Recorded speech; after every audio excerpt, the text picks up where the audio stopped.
Bismillahirrahmanirrahim. Assalamualaikum warahmatullahi wabarakatuh. Saya Hafiz Al-Faruq, mahasiswa Institut Darul Quran, Prodi Bimbingan Konseling Pendidikan Islam, dengan nomor induk mahasiswa 20220107. Di video kali ini saya akan menyampaikan tugas UTS Psikologi Agama.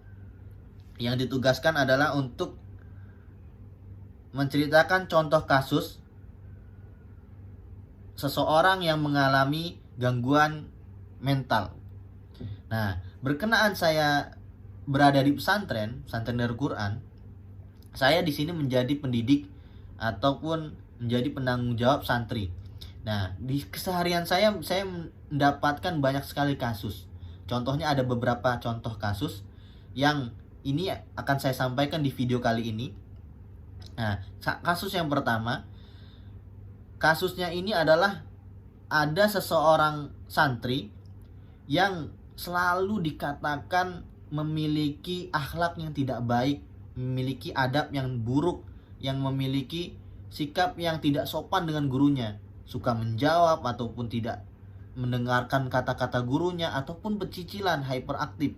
Nah, anak ini sering mengalami penilaian buruk atau penilaian negatif dari beberapa guru dan dari teman-temannya sendiri.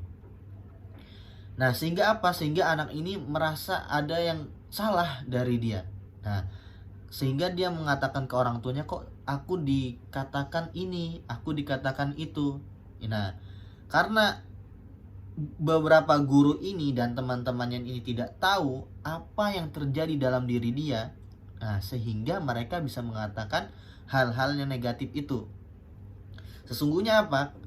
Sesungguhnya dia ini memiliki gangguan kesehatan mental. Nah, gangguan kesehatan mentalnya ini apa sih? Gangguannya adalah ADHD. Nah, kalau teman-teman tahu ADHD ini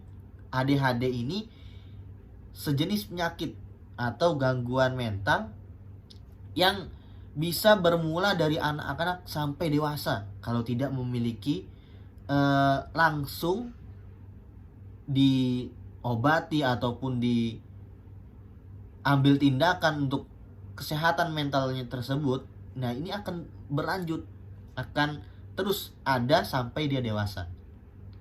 Nah, apa dampak dari ADHD ini? Dampaknya kurang lebih yang saya pahami ya, anak yang mengalami ADHD akan merasa rendah diri atau merasa seperti tidak sama seperti teman-teman yang lain, tidak merasa tidak normal, tidak seperti anak-anak yang lainnya gitu, teman-temannya.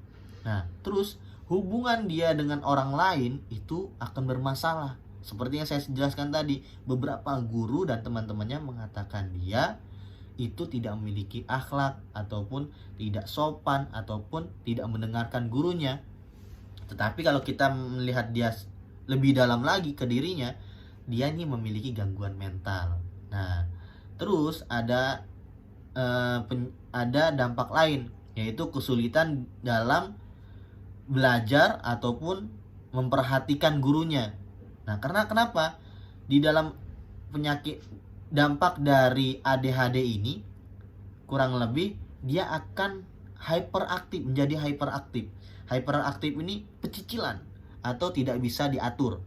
Nah, inilah salah satu dampak dari ADHD. Sehingga yang tadi saya katakan, dia akan mendapatkan penilaian negatif dari teman-temannya ataupun dari orang yang mendidik dia. Tetapi masalah ini sebenarnya bisa disembuhkan dengan terapi ataupun dengan pengobatan yang lain.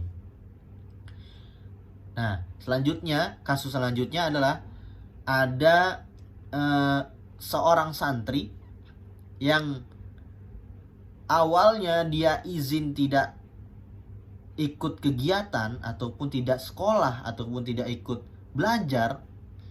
Awalnya dia izinnya sakit. Nah, ternyata pas sudah diketahui dia tidak sakit badannya, maksudnya tidak sakit atau panas atau pusing yang lain, ternyata dia tidak betah. Nah, ini nih gangguan mental nih Tidak betahnya kenapa?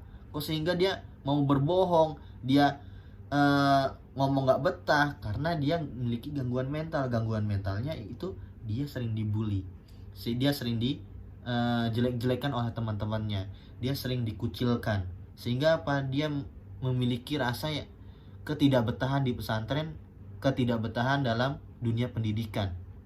Dia merasa tidak nyaman gitu untuk sekolah di dunia pendidikan ataupun sekolah di pesantren ini karena dia selalu dibully. Nah, inilah salah satu gangguan mental, gangguan kesehatan mental. Mental dia terganggu sehingga dia timbul rasa tidak betah ataupun timbul rasa tidak ingin bersekolah ataupun belajar.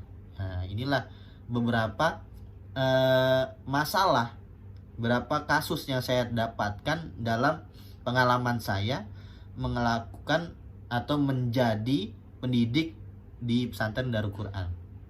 Nah, mungkin kurang lebihnya itu saja. Saya Hafiz Al-Faruq undur diri.